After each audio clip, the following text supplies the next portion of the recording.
Muy bien, hermanos. Gracias a Dios porque estamos juntos para abrir su palabra.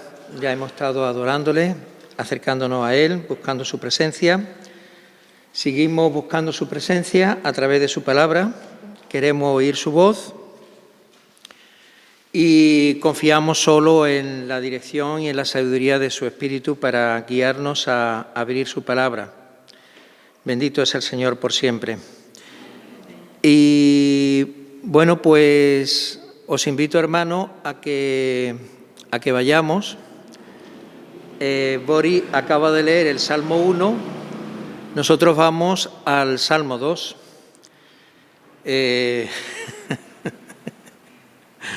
¿Ha leído el Salmo 1? Pues nosotros el siguiente, el Salmo 2. Volvemos otra vez con el Salmo 2. Ya sabéis que llevamos cierto tiempo con este Salmo. Un salmo que es muy rico. Bueno, pues lo leemos entero. ¿Por qué se sublevan las naciones y los pueblos toman cosas vanas? Se levantan y los pueblos traman cosas vanas. Se levantan los reyes de la tierra y los gobernantes traman unidos contra el Señor y contra su ungido, diciendo: rompamos sus cadenas y echemos de nosotros sus cuerdas. El que se sienta como rey en los cielos se ríe, el Señor se burla de ellos. Luego les hablará en su ira y en su furor los aterrará, diciendo: pero yo mismo he consagrado a mi rey sobre Sión, mi santo monte. Ciertamente anunciaré el decreto de Jehová que me dijo: mi hijo eres tú, yo te he engendrado hoy. Pídeme y te daré las naciones como herencia tuya, y como posesión tuya los confines de la tierra. Tú los quebrantarás con vara de hierro, los desmenuzarás como vaso de alfarero. Ahora pues, oh reyes, mostrad discernimiento, recibid amonestación, oh jueces de la tierra. Adorad al Señor, adorad a Jehová con reverencia y alegraos con temblor. Honrad al Hijo para que no se enoje y perezcáis en el camino, pues puede inflamarse de repente su ira. Cuán bienaventurados son todos los que en Él se refugian. Fijaros que el Salmo 2 termina como empezó el Salmo 1. Cuán bienaventurados son todos los que en Él se refugian, y el Salmo 1 dice: cuán bienaventurado es el hombre que no anda en el consejo de los impíos. Habla de la bienaventuranza, el Salmo 1 habla de la bienaventuranza del hombre que se sujeta a la ley de Dios y busca obedecerla y agradar a Dios en cumpliendo sus mandamientos. Y el Salmo 2 nos habla precisamente de honrar al ungido, al rey ungido del Señor, que precisamente es el único que ha cumplido toda la ley, y solamente honrando al Hijo es la única forma en que podemos honrar a Dios en el cumplimiento de sus mandamientos. Sin el Rey ungido, nosotros no podemos cumplir los mandamientos de Dios. Es a través y solo a través de Él que podemos hacerlo, a través de su salvación. Bueno, pues entonces estamos en este Salmo. Hoy no vamos a tratarlo todo el Salmo, hoy nos vamos a concentrar solamente en el versículo 4 al 6. 3 versículos. Y bueno, 3 versículos, bueno, es que todo el Salmo es muy rico, entonces por eso tenemos que ir estrofa a estrofa. Vamos hoy con la segunda estrofa. Y bueno, pues antes de seguir, pues os doy gracias por la oración que hemos hecho al principio, antes de empezar. Gracias por vuestra oración, porque lo necesitamos, lo necesito para abrir la palabra del Señor. Y nuevamente quiero acercarme al Señor en oración para seguir pidiendo su dirección y su guía. Bendito Padre, te damos muchas gracias porque nos permite en esta mañana abrir tu palabra. Gracias sobre todo por habernos revelado a nuestros corazones la luz de tu Hijo, la luz que resplandece en los cielos, que resplandece en nuestros corazones, la luz del Evangelio, Señor, por tu gracia, por tu gran misericordia, por tu gran redención. Gracias, Señor, porque es por ti que podemos conocerte, es por ti que podemos arrodillarnos delante de tu Hijo y proclamarle como el Señor, el Rey que tú has establecido, el Rey que tú has ungido. Y te damos gracias que nos ayudes y te pedimos que nos ayudes a abrir tu palabra, a aplicar estos versículos a nuestra vida. Te rogamos también que traiga a nuestro corazón confianza, esperanza, fortaleza para entender tus designios eternos, tu plan eterno, tus propósitos, a pesar de que a veces no entendamos la realidad que estamos viviendo o que estamos viendo a nuestro alrededor y pensemos que tú no tienes el control, pero nada más incierto, nada más contrario a la verdad que nos enseña tu palabra. Tú has establecido tu Rey sobre Sión y nadie podrá frustrar tus planes. Gracias porque tu reino y la llegada de tu reino es cierta, tu reino ya está entre nosotros y estamos esperando la manifestación gloriosa de tu Hijo, la manifestación gloriosa de tu reino y donde seremos librados de todo dolor, de la muerte, de la esclavitud, del pecado, de toda condenación y podremos vivir en tu gloria. Bendecimos tu nombre. Amén. Bueno, este salmo, la segunda estrofa, la primera estrofa que ya estuvimos viendo, nos habla de la rebelión de los pueblos y de las naciones contra Jehová y contra su ungido. Que ya vimos cómo los apóstoles y la primera iglesia aplicaron directamente este salmo y lo interpretaron directamente que se cumplía en la persona de Jesús. Cuando se reunieron, pues como los propios apóstoles Pedro y Juan delante del concilio de Jerusalén, pues están hablando y entonces en un momento pues ellos manifiestan que precisamente esta confabulación de las naciones y de los pueblos por rechazar al Mesías se cumplió precisamente en la ciudad de Jerusalén y ellos manifestaron, porque en verdad en esta ciudad se unieron tanto Herodes como Poncio Pilato, juntamente con los gentiles y los pueblos de Israel, contra tu santo siervo Jesús, a quien tú ungiste, para hacer cuanto tu mano y tu propósito habían predestinado que sucediera. Este era el plan ya establecido por el Señor. Esto estaba profetizado que iba a ocurrir. Efectivamente, las naciones y los pueblos se confabularon en contra de Dios y en contra de su ungido. Esto es importante que lo tengamos presente. Es decir, cuando estamos rechazando a Dios, estamos rechazando a su ungido, Jesús. Cuando estamos rechazando a Jesús, el ungido de Dios, el Hijo de Dios, estamos rechazando también a Dios. Y a pesar de conocer las Escrituras, el pueblo no reconoció el tiempo de la llegada ni reconoció las obras que el Mesías estaba realizando. Y fue crucificado, y fue muerto. Pero ya sabemos que al tercer día resucitó. Precisamente Pedro y Juan están dando testimonio de que Jesús ha resucitado y que Dios le ha hecho ya Señor y Rey sobre Israel. Y precisamente ahora está diciendo, vosotros en esta ciudad se unieron tanto Herodes como Poncio y Pilato juntamente con los gentiles y los pueblos de Israel contra tu santo siervo Jesús, a quien tú ungiste. Y claro, esta rebelión de los pueblos, de todas las naciones, en las cuales estamos incluidos nosotros. Es decir, tenemos el punto de partida, es que todos los seres humanos estamos en una actitud inicial de rechazo de Dios. No somos indiferentes a Dios. Podríamos pensar que sí, pero no lo somos. En realidad, todo lo que hacemos y todo lo que pensamos va en contra del carácter santo y justo de Dios. No lo vemos, no somos tal, porque estamos acostumbrados desde que nacemos prácticamente a esta tendencia de vivir ajenos a la voluntad de Dios, ajenos a la gloria de Dios, ajenos a la santidad. Entonces, vamos caminando en un reino de tinieblas, pensando que no, que estamos siendo libres, que tenemos destino, controlamos nuestro destino, que no somos tan malos, que cuando nosotros lo deseemos pues podremos manifestar y se mostrarán la justicia y la bondad que en el fondo hay, que cuando a veces no hacemos cosas buenas pues porque no nos lo hemos tomado en serio, pero que en realidad nuestro corazón no está tan corrupto. La Biblia no habla así, la Biblia precisa en las Escrituras, precisamente habla todo lo contrario.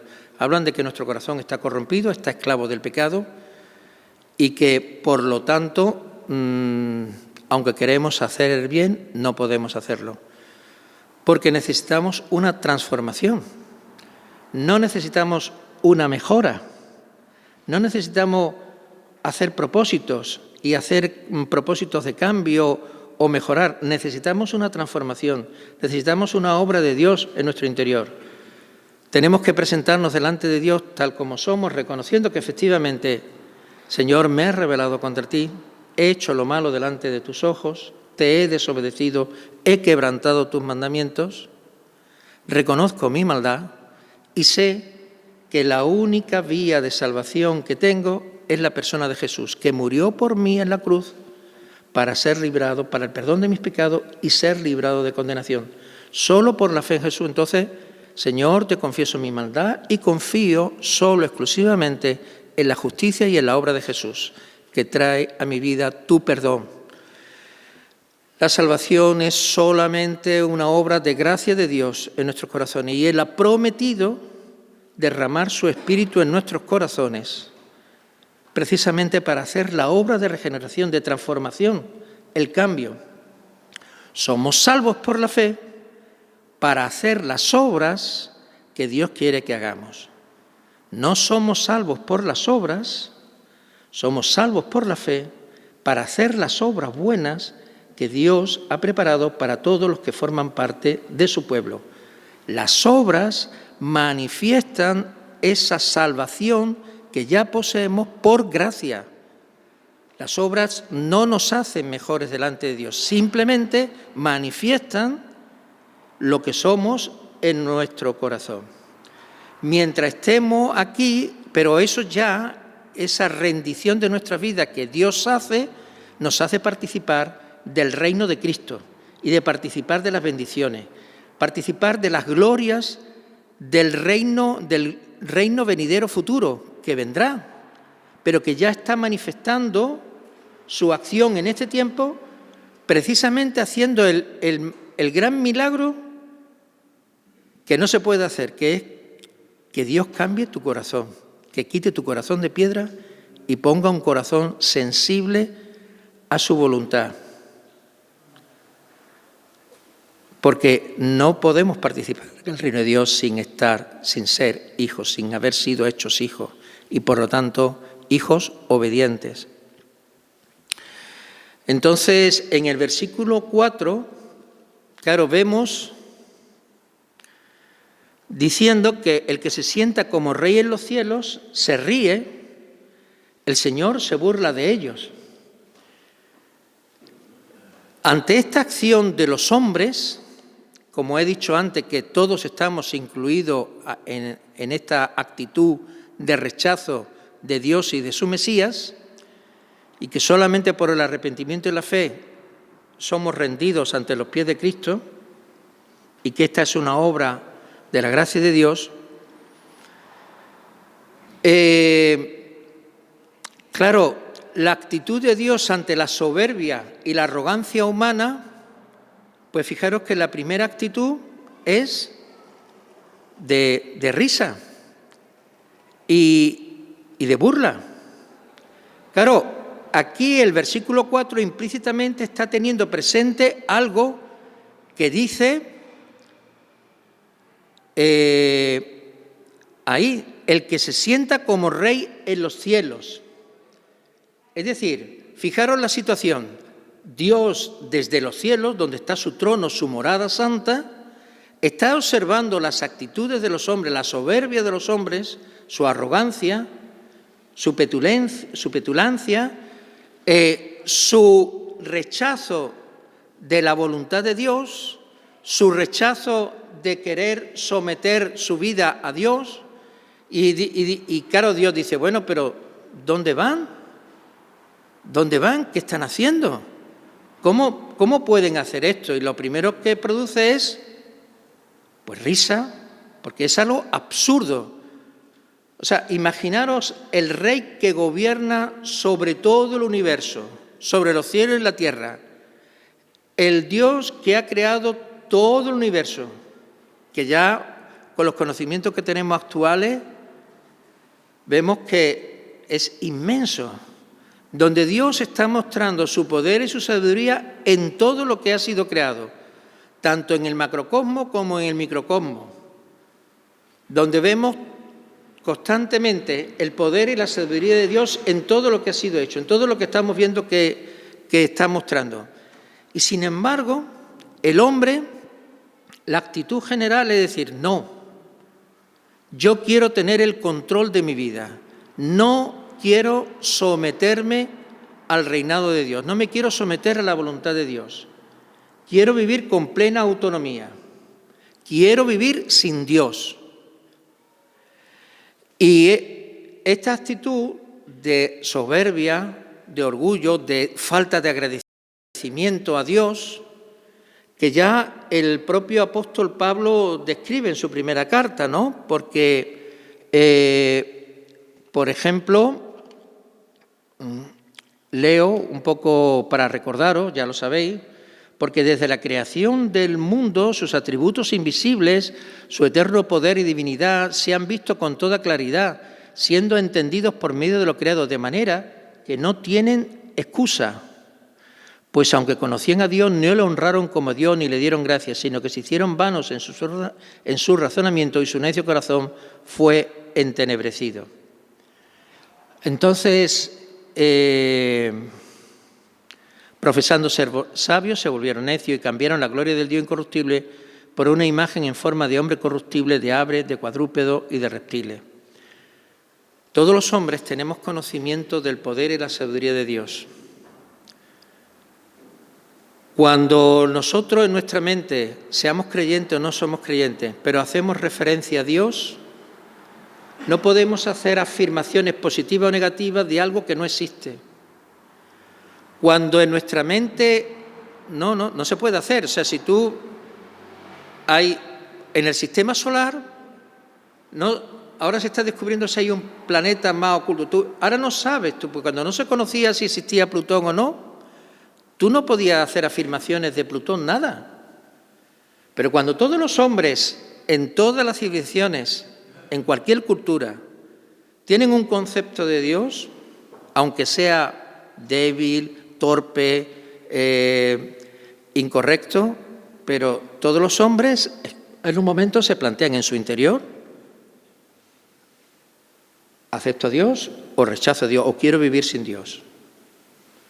O si Dios no existe. Pero tú no puedes hacer afirmaciones de algo que no existe, porque en tu interior tú sabes que Dios está. Eso lo sabe el ser humano. Pero es que lo sabe por propia constitución, porque hemos sido hechos imagen y semejanza de Dios. Entonces el problema del rechazo de Dios no es un problema de comprensión o de falta de conocimiento, es un problema moral. No me interesa conocer a Dios, no me interesa porque si acepto la idea de Dios, tengo que darle las gracias y tengo que reconocer y venir a Él y pedir misericordia porque no estoy andando bien. Cuando no lo hacemos, nuestro corazón se endurece y nuestros ojos se ciegan. Andamos en tinieblas. No vemos la realidad realmente que existe detrás de lo que estamos viendo y palpando y tocando. Entonces, Dios está reinando en los cielos y esto es una realidad que te puede gustar o no, pero es una realidad que está ahí. Y hay muchos pasajes de las Escrituras donde nos hablan precisamente del reinado de Dios sobre todo cuanto existe. Por ejemplo, en el Salmo 47 tenemos, pues ahí unas afirmaciones sobre esto, ¿no? Por ejemplo, en los versículos 1 y 2, batid palmas, pueblos todos, aclamad a Dios con voz de júbilo, porque Jehová, el Altísimo, es digno de ser temido. Rey grande es sobre toda la tierra. Después, en el versículo 7 y 8, porque Dios es Rey de toda la tierra, cantad alabanzas con armoniosos salmos. Dios reina sobre las naciones, sentado está Dios en su santo trono. Entonces, fijaros, esta idea, Dios está en su santo trono. Los hombres hemos decidido seguir nuestro camino, pero Dios está reinando. Y cuando Dios observa esta actitud, lo primero que produce es asombro. Pero sobre todo cuando se levantan las naciones y los gobiernos con su poder, con su ciencia, con su conocimiento en contra de Dios para establecer el reino que ellos consideran, pues Dios dice, ¿dónde van? O sea, pues esto es absurdo. El Dios soberano que está sentado en su trono, cuando observa esta actitud de los hombres, es primero de risa, como diciendo, bueno, pero es como si viniera una hormiga ahora para rebelarse, por ejemplo, contra mí, ¿no? O sea, ¿pero dónde va? ¿Qué está haciendo? Y viniera con, yo qué sé, con un intento Esto lo hemos hecho los hombres. Es decir, el ungido de Jehová, el rey ungido de Jehová, lo hemos crucificado, que lo hemos hecho. No es que estamos hablando de cosas que no estamos inventando, no, es que hemos hecho. El Hijo de Dios, el único, el que tiene la complacencia del Padre, el que está mostrando a Dios tal cual es, precisamente a pesar de su justicia y de su inocencia, sin embargo, hemos decidido que hay que crucificarle. Lo hemos hecho. Eso muestra la dureza de nuestro corazón, la corrupción de nuestro corazón. Las Escrituras nos lo advierten. No nos lo creemos. No nos creemos que la corrupción es tan profunda y tan grande. Pensamos que no. Tenemos también, por ejemplo, el Salmo 24, hablando sobre el reinado de Dios, precisamente. Versículo 1 y 2, del Señor es la tierra y todo lo que hay en ella, el mundo y los que en él habitan, porque Él la fundó sobre los mares y la asentó sobre los ríos. El Salmo 135.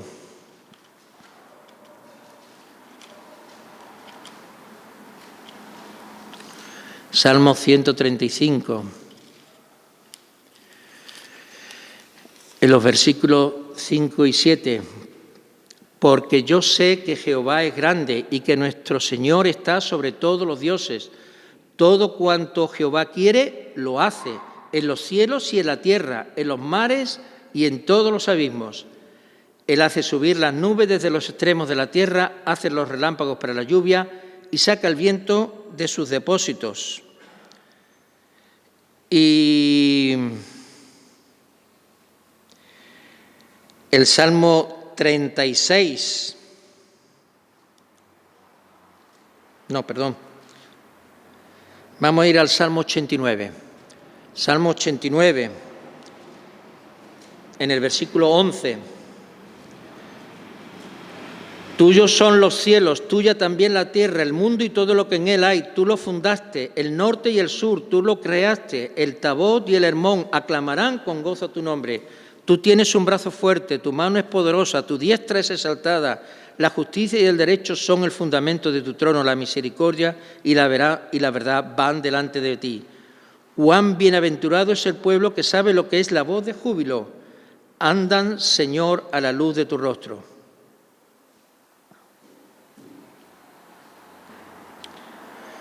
En tu nombre se regocijan todo el día y por tu justicia son enaltecidos, porque tú eres la gloria de su potencia y por tu gracia es exaltado nuestro poder. Pues del Señor es nuestro escudo y del Santo de Israel nuestro Rey.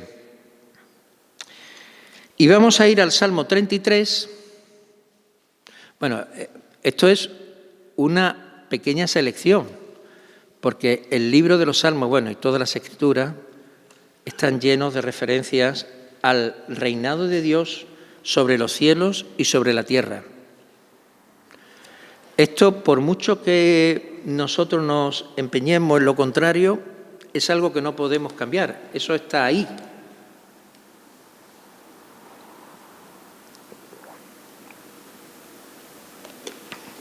Porque Dios es el Dios eterno. Él ha sido el que nos ha hecho. No, Dios no es una invención. Está ahí. Entonces, en el Salmo 33 tenemos en el versículo 6: por la palabra de Jehová fueron hechos los cielos y todo su ejército por el aliento de su boca. Él junta las aguas del mar como un montón, pone en almacenes los abismos. Tema Jehová toda la tierra, tiemblen en su presencia todos los habitantes del mundo, porque Él habló y fue hecho. Él mandó y todo se confirmó. Jehová hace nulo el consejo de las naciones, frustra los designios de los pueblos. El consejo de Jehová permanece para siempre, los designios de su corazón de generación en generación. Y así podríamos seguir y seguir abundando en esta afirmación.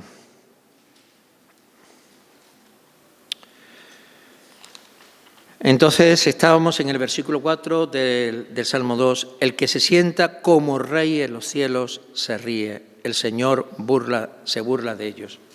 Aquí tenemos precisamente la primera reacción del rey de los cielos y de la tierra, del rey del universo. La primera reacción es de burla. Vamos a la segunda reacción. Claro, este rechazo de Dios y del ungido del Señor trae consecuencias muy graves para todos nosotros. Pensando que de esa manera vamos a tener total libertad, donde vamos a tener control sobre nuestro propio destino, y donde nosotros establecemos lo que consideramos como bueno o malo, y por supuesto rechazamos todos los mandatos de Dios, todos sus mandamientos, toda su revelación, toda su palabra la rechazamos y decimos, bueno, no queremos el gobierno de Dios sobre nuestras vidas. Esto trae unas consecuencias para nosotros y para todos los que nos rodean tremendas. Porque desde el momento que el hombre tomó esta decisión, por ejemplo en Adán, de vivir de espaldas a Dios, de desobedecer a Dios, a partir de ese momento, como he dicho antes, nuestro corazón está corrupto. Y a partir de ese momento, bueno, daros cuenta, por ejemplo, que en el libro de Génesis, después de la desobediencia, el hombre es expulsado del paraíso, del huerto de Edén. Pero ¿qué nos narra el libro del Génesis inmediatamente? El primer homicidio. Porque las consecuencias precisamente de la separación de Dios es que hemos quitado a Dios como el centro de nuestra vida. ¿Y qué hemos puesto entonces? Si quito a Dios en el centro de mi vida, ¿qué ocurre? Pues que tu ego es el centro de tu vida. Tú eres ya la medida de todo. Lo que te satisface, lo que no te satisface. Estás esclavo de tu egoísmo y de tus deseos. ¿Y qué hizo Caín? Matar a su hermano Abel. ¿Por qué? Porque estaba enojado. Porque tenía el semblante triste. Porque no estaba dando de sí, no estaba dándole gracia a Dios con todo el corazón, como Abel, que daba lo mejor que tenía de los frutos de la tierra. Abel era del cordero, era pastor de ovejas, y Abel daba lo mejor, lo más grueso, los primogénitos, lo mejor que tenía. Abel venía a ofrecerlo a Dios, pero Caín no. Caín dice, ven y ofrecía de los frutos de la tierra, porque era labrador. Pero Caín venía de una forma ritualista, como a veces hacemos los creyentes. Venimos a Dios no sinceramente buscándolo de corazón, no buscando darle las gracias realmente, no ofreciendo lo mejor que tenemos y lo mejor que somos, no ofreciéndonos a nosotros mismos. Bueno, vengo a cumplir. Mira, Dios, aquí traigo la ofrenda, he cumplido, en el tiempo aquí estoy, pero no recibió el agrado de Dios, lógicamente, porque Dios ve nuestros corazones. Y cuando no tienes la bendición de Dios, cuando no estás recibiendo en tu vida el agrado de Dios, tú no estás bien, no estás bien. Y efectivamente, y Dios le advierte a Caín, fijaros, le advierte, ¿por qué está tu semblante triste? ¿Por qué estás cabizbajo? Y le dice,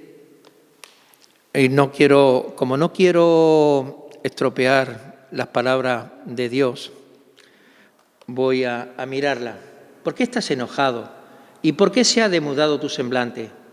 Si haces bien, ¿no serás aceptado? Y si no haces bien, el pecado yace a la puerta y te codicia. Pero tú debes dominarlo. El pecado está ahí, acechando como una fiera a tener control. Pero Caín no hizo caso a la voz de Dios, a la advertencia. Ten cuidado. Lo único que tienes que hacer bien, pero no, el pecado está ahí a la puerta acechando. Caín mató a Abel, se produjo el primer asesinato. Esto es lo que ocurre, estas son las consecuencias del pecado, estas son las consecuencias de desobedecer a Dios. Traemos una gran injusticia hacia nosotros y hacia los que están a nuestro alrededor. Quedamos esclavos de nuestros deseos, de nuestro egoísmo. Y ya precisamente en ese mismo capítulo 4 de Génesis, un descendiente de Caín, Lamec, dice, pues he dado muerte a un hombre por haberme herido y a un muchacho por haberme pegado. Si 7 veces vengado a Caín, entonces Lamec lo será 70 veces 7. O sea, el deseo de venganza. Si tú me haces daño, bueno, ¿qué es la ley que impera en algunos sitios? La ley salvaje. ¿Qué ley impera en las mafias? Si tú matas a uno de los míos, yo mato a 5 de los tuyos. Como se te ocurra meterte en mi terreno, prepárate. Alguno de los tuyos va a morir. Nos sorprende y todavía nos consideramos como que tenemos arreglo. Todavía nos consideramos como que tenemos arreglo. Y no nos damos cuenta de qué es lo que está gobernando nuestra vida en realidad cuando hemos rechazado a Dios. Se producen muchas injusticias. Nuestro corazón, ahí estamos todos. Nuestro corazón, esclavo del pecado, esclavo de nuestro egoísmo, trae muchas injusticias. Todas las injusticias que se están produciendo, bueno, tenemos la desfachatez de pedirle cuenta a Dios de por qué permite tantos males, sin ser consciente que si Dios tuviera que ejercer justicia, el primero que tendría que estar fulminado sería yo mismo. Si yo me atrevo a pedir cuenta, ¿cómo es que permites tantos males? Pues Dios me tendría que decir a mí, pues que tú eres uno de los causantes de la injusticia que hay en esta tierra. Tú eres uno de ellos. Si tengo que quitar la injusticia de esta tierra, tengo que pedir tu vida. A poco que observemos la realidad de nuestro entorno, en el mundo actual, el mundo está lleno de injusticias. Pero esas injusticias que todos sufrimos, ¿por quién están producidas? ¿Por Dios o por nosotros? ¿Queremos seguir echándole la culpa a Dios de nuestras injusticias? Como le dice Adán a Dios, es que la mujer que tú me diste por compañera me hizo comer del árbol. Eso somos nosotros,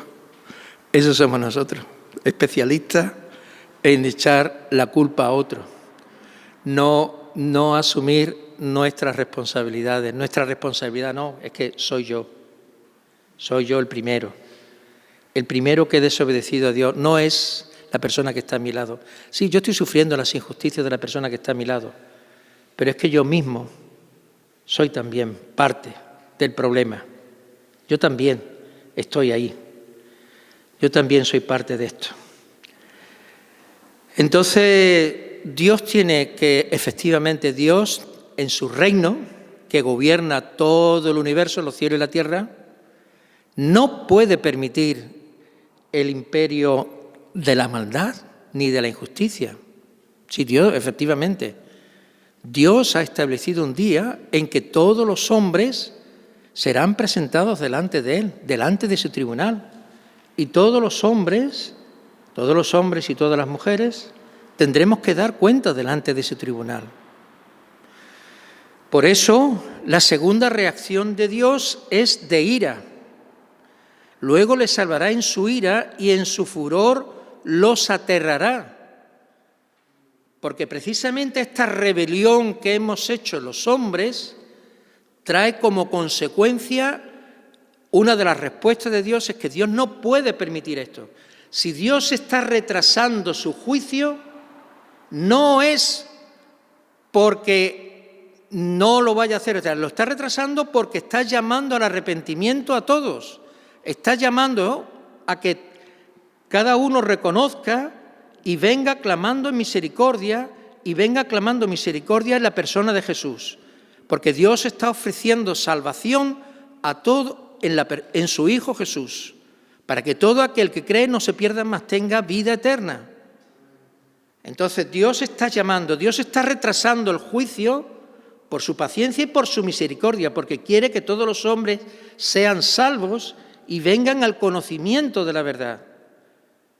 O sea, Dios está llamándonos a cada uno de nosotros, en la persona de su Hijo Jesús, como dice, venid a mí todos los que estáis cansados y cargados, y yo os haré descansar, porque mi yugo es fácil y ligera mi carga. O sea, hay un llamado que Dios está haciendo en la persona de Jesús para tu vida, para la mía. Y precisamente antes de que venga el juicio, ven a Cristo, confiesa tus maldades y confía solamente en el sacrificio de Cristo. Y ven que te limpiaré. Si tus pecados fueren rojos, serán emblanquecidos como la nieve. Entonces, pero no podemos obviar la ira de Dios, el rechazo que Dios tiene sobre la injusticia y sobre la impiedad. Dios es santo, Dios es justo, Dios aborrece la maldad y el pecado y por lo tanto tiene establecido un día en que los hombres darán cuenta delante de Él.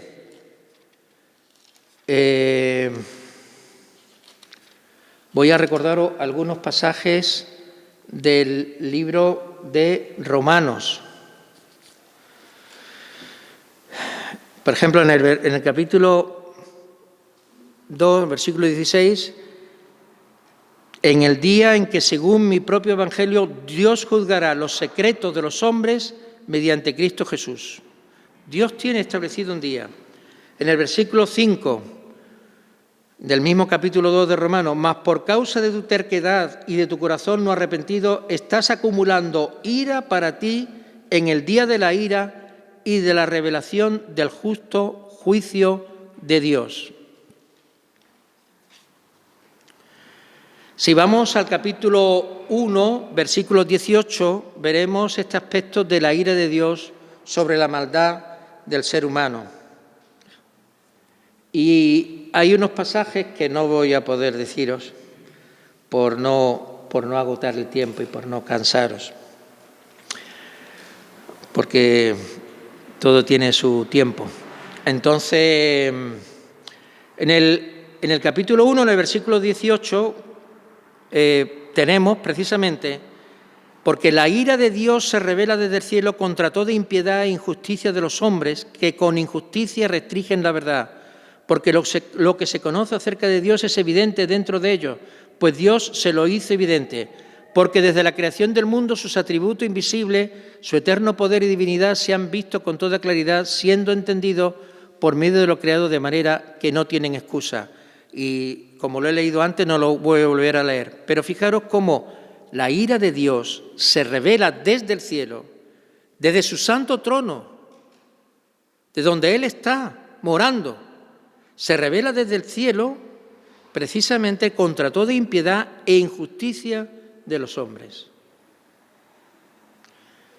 Esto no nos gusta oírlo, no nos gusta oírlo, pero es la realidad. Si no fuese así, Dios no habría enviado a su propio Hijo. O sea, tanto amor ha mostrado Dios que ha entregado a su propio Hijo, porque de tal manera amó Dios al mundo que ha dado a su Hijo unigénito, ha dado lo mejor que tenía de sí, lo ha dado. Si esto no fuera así, si no fuera así que la ira de Dios está revelándose desde el cielo contra toda impotencia y tal, no hubiera sido necesario que Jesús muriese en la cruz. Pero precisamente Jesús muere en la cruz porque la ira de Dios es real. Y precisamente esta ira va a producir rechazo. Y como ellos, salto al versículo 28, y como ellos no tuvieron a bien reconocer a Dios, Dios los entregó una mente depravada para que hicieran las cosas que no convienen, estando llenos de toda injusticia, maldad, avaricia y malicia, colmados de envidia, homicidios, pleitos, engaños y malignidad. Son chismosos, detractores, aborrecedores de Dios, insolentes, soberbios, jactanciosos, inventores de lo malo, desobedientes a los padres, sin entendimiento, indignos de confianza, sin amor, despiadados, los cuales, aunque conocen el decreto de Dios que los que practican tales cosas son dignos de muerte, no solo las hacen, sino que también dan su aprobación a los que la practican. Y tú puedes pensar que tú no eres tan perverso ni tan corrupto como está descrito en estos versículos que acabamos de leer, que te aconsejo que los leas en casa con tranquilidad, porque son muchas cosas y son todas cosas que hablan de nuestras actitudes interiores, de nuestro corazón, de nuestra forma de pensar, de orientar la vida, de nuestra forma de sentir, de nuestra forma de relacionarnos. Todas las cosas que ha señalado ahí son de relaciones y todas las maldades que hacemos en nuestras relaciones. Ahora puedes pensar que tú no eres tan perverso ni tan canalla como aquel que está allí, en el cual tú puedes pensar. Por eso Pablo sigue diciendo, por lo cual no tienes excusa. Quien quiera que seas tú que juzgas, pues al juzgar a otro, a ti mismo te condenas, porque tú que juzgas practicas las mismas cosas. ¿Tú que estás observando las maldades que hacen otros? ¿No observas las tuyas? ¿Tú piensas que eres distinto?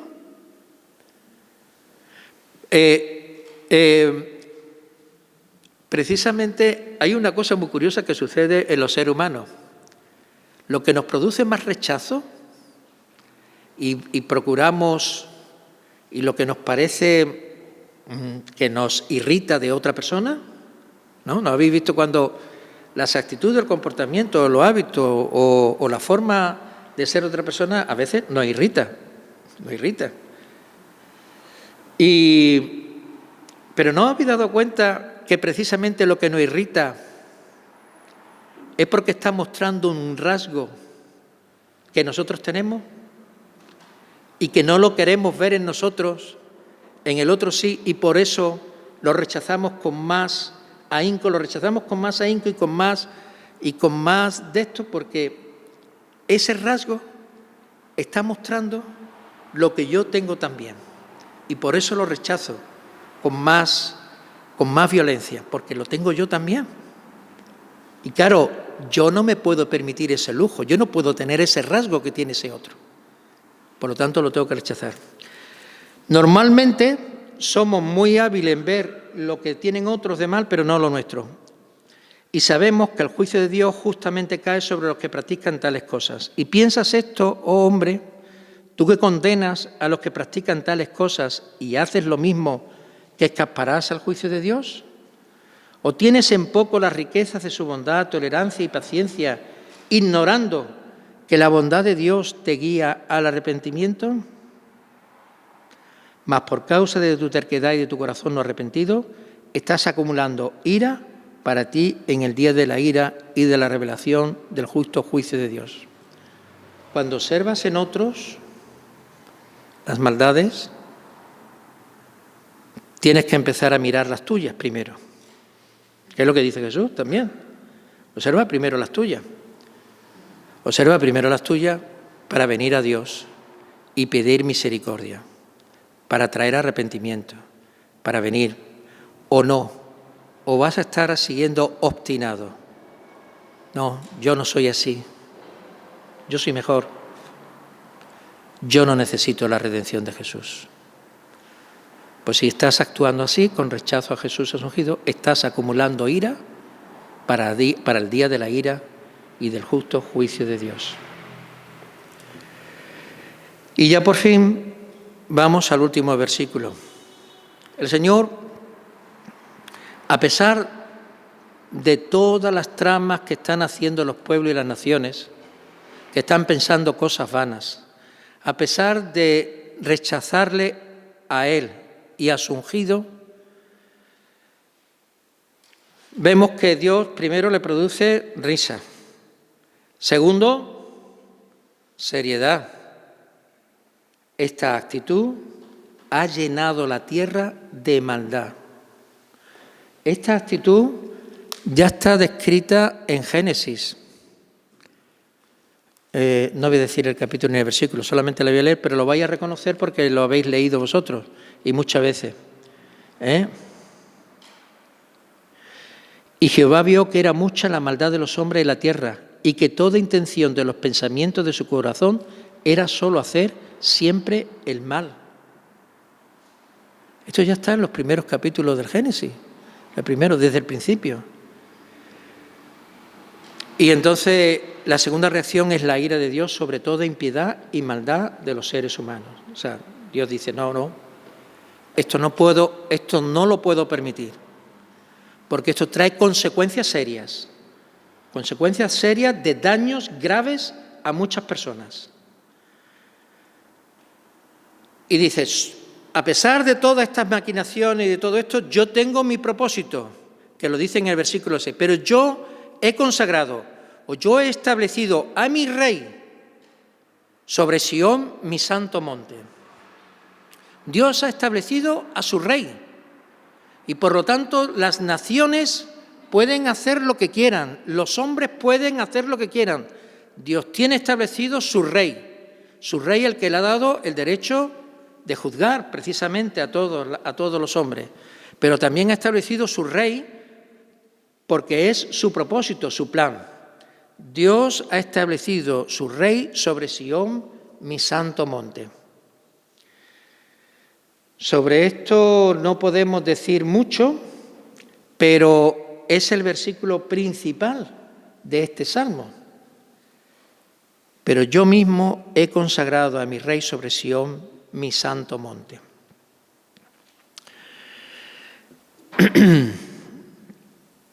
Y aquí haríamos bien ver algunos pasajes.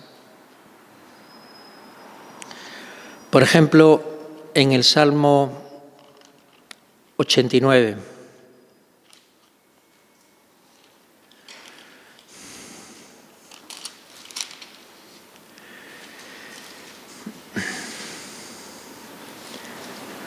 En el versículo 1. Por siempre cantaré de las misericordias de Jehová. Con mi boca daré a conocer tu fidelidad a todas las generaciones. Porque dije, para siempre será edificada la misericordia, en los cielos mismos establecerás tu fidelidad. Yo he hecho un pacto con mi escogido, he jurado a David, mi siervo. Estableceré tu descendencia para siempre y edificaré tu trono por todas las generaciones. Dios había hecho un pacto con David. No voy a entrar en los detalles ahora, no puedo. Pero lo sabéis, en el libro de Segunda de Samuel, en el libro de Reyes, David, Salomón. Bueno, Dios hace una promesa a David de levantar de que su reino, que un descendiente de David sería rey para siempre y que establecería el reino, un hijo de David. Por eso, cuando empieza el Evangelio de Mateo, cuando viene hablando, este es el libro de las generaciones de Jesucristo, el hijo de David, porque el rey ungido tiene que ser descendiente de David conforme a la promesa. Y cuando Dios estableció que de la descendencia de David vendría su rey ungido, el que le pertenece el reino por siempre, no solamente estableció la descendencia de David, sino que también estableció el monte de Sión. El monte de Sión como lugar de la morada y del establecimiento de este reino. Pero el monte de Sión no solamente se queda en el lugar físico. El monte de Sión hace también referencia, por eso aquí en el Salmo 6 dice: he puesto a mi rey sobre Sión, mi santo monte.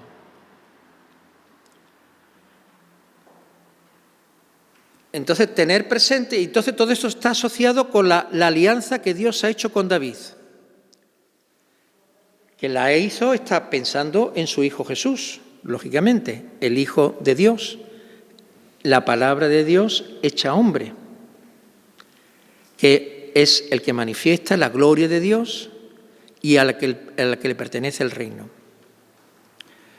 Y entonces, él, el rey ungido, es el que hace la restauración de Israel, es el que hace la restauración del pueblo de Dios.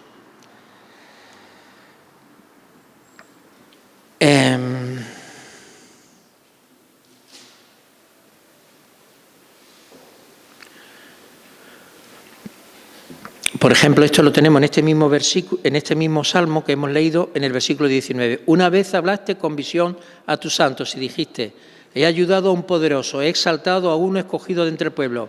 He hallado a David, mi siervo, lo he ungido con mi óleo santo, y con él estará siempre mi mano. Mi brazo también lo fortalecerá. No lo engañará el enemigo, ni lo afligirá el hijo de maldad, sino que yo aplastaré a sus adversarios delante de él y heriré a los que lo aborrecen. Con él estarán mi fidelidad y mi misericordia, y en mi nombre será exaltado su poder. Pondré también su mano sobre el mar y su diestra sobre los ríos.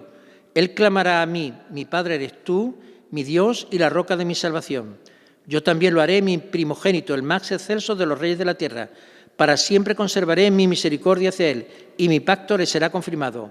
Así estableceré su descendencia para siempre y su trono como los días de los cielos.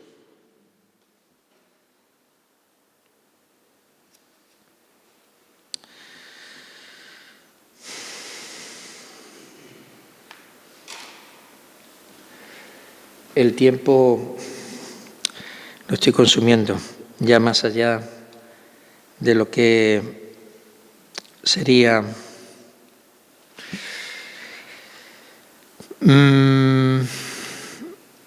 voy a mirar este salmo. Tengo que ir terminando.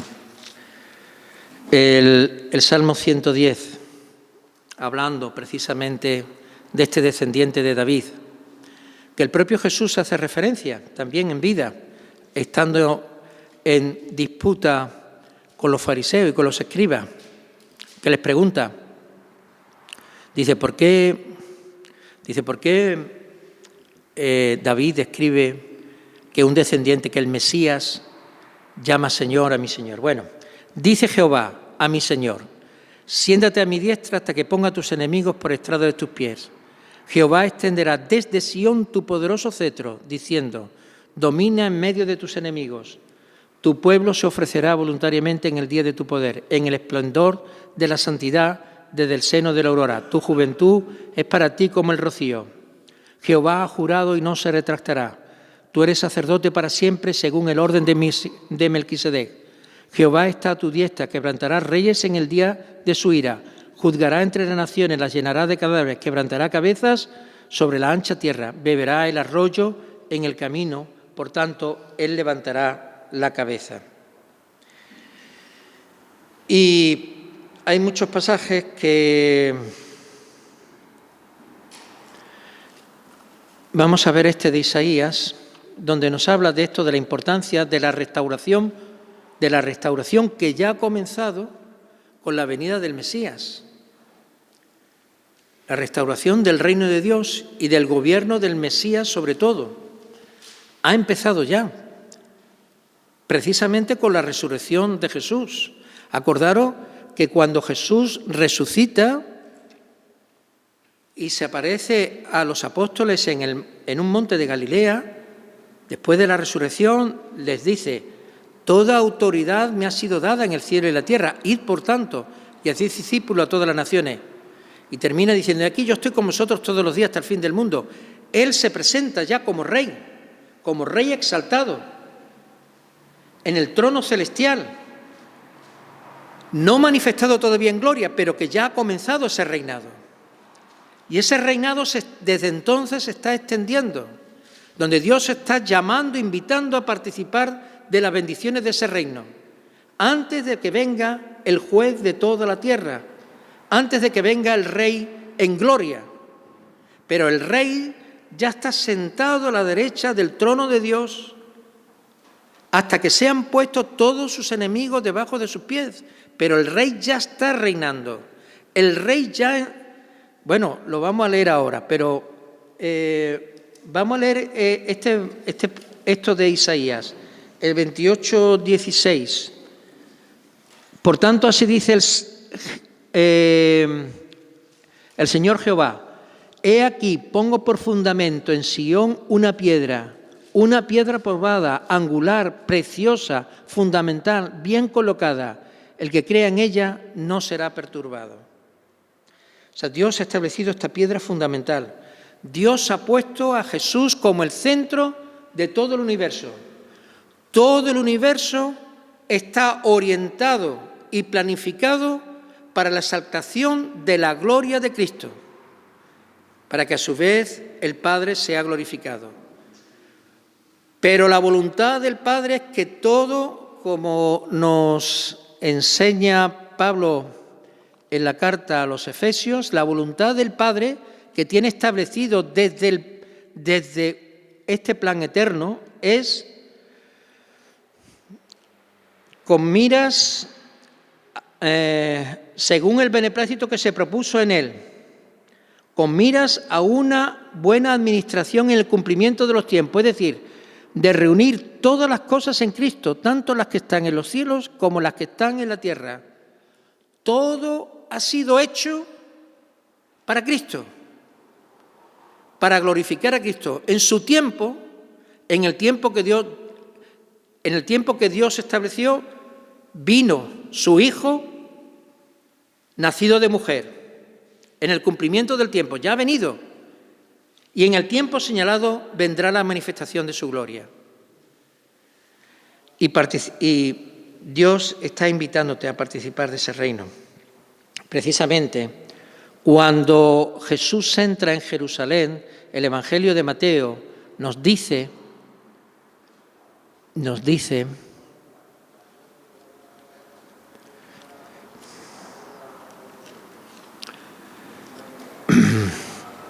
en el capítulo 21, versículo 5, decid a la hija de Sión: mira, tu rey viene a ti, humilde y montado en un asna y en un pollino, hijo de bestia de carga. El rey ya ha venido y el rey ya ha sido exaltado. Estamos esperando la manifestación gloriosa de este rey, pero se ha cumplido ya, se ha cumplido ya que Dios ha establecido su rey sobre Sión. Mi rey. Yo he establecido mi rey sobre Sión. Y esta perspectiva no se nos debe de olvidar, a pesar de lo absurdo que veamos las circunstancias de la vida en la actualidad, o el devenir de los pueblos, o de las injusticias por las que estemos pasando o sufriendo. Dios ha establecido su rey. Quiero, por favor, que veáis, por ejemplo, en Primera de Pedro, un pasaje esencial, cómo Dios nos hace participar precisamente de su reino a través de Cristo, el centro de todo el universo y de todo poder y al que se le ha concedido todo poder y toda gloria. En el capítulo 2, versículo 6, Pedro hace referencia precisamente a esto.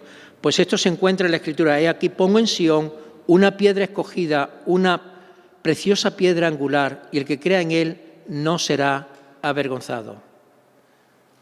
La piedra que desecharon los constructores, esa en piedra angular se ha convertido, y piedra de tropiezo y roca de escándalo.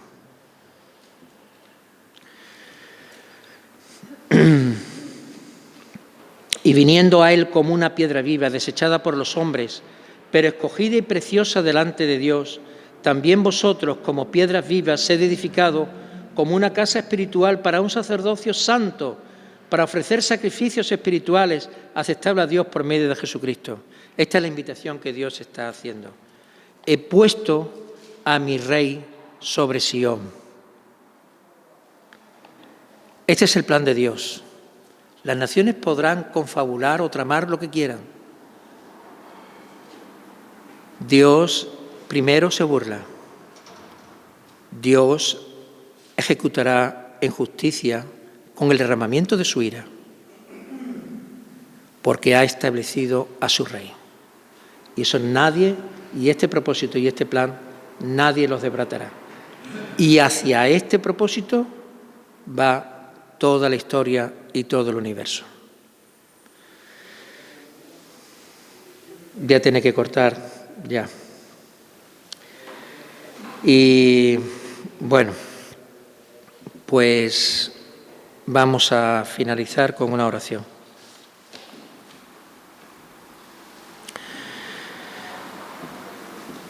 Gracias, Señor, por tu palabra. Gracias por lo que nos enseñas a través de ella.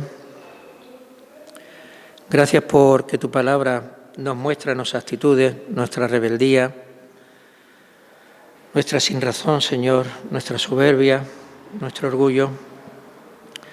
Pero también tu palabra nos muestra la esperanza, tu obra de salvación, el Rey que tú has establecido por siempre, tu Hijo Jesús, el Hijo de Dios, el Señor Jesucristo, nuestro Señor, a quien le pertenece la gloria y el poder.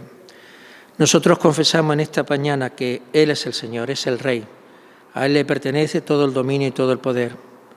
Y nosotros estamos esperando su venida. Ayúdanos, Señor, a andar de una manera digna conforme a tu reino. Ayúdanos, Señor, a andar conforme al llamamiento que tú has hecho de nuestras vidas. Ayúdanos, Señor, a limpiar nuestros corazones de toda maldad, a santificarnos, Señor, por la sangre de Cristo. Endereza tú nuestros pasos y haz que nuestros corazones se dobleguen a tu santa voluntad. Señor, nuestro deleite es hacer lo que te agrada. Confesamos delante de ti nuestras maldades y nuestras desobediencias, pero nuestro deseo en Cristo es obedecerte. Nuestro deseo real, Señor, porque tú lo has puesto ya, por el corazón nuevo que tú has puesto en nuestro interior, nuestro deseo sincero es de hacer tu voluntad, de andar en tus caminos. Te rogamos, Señor, que tú extiendas tu gran misericordia sobre nuestras vidas. Ayúdanos a vivir, a pesar de las contradicciones que podamos estar observando en este tiempo y en este mundo, a tener presente que tú has establecido tu Rey sobre Sión, tu santa morada. El reino es tuyo y pertenece a tu Hijo Jesús, el Rey ungido por siempre. Amén.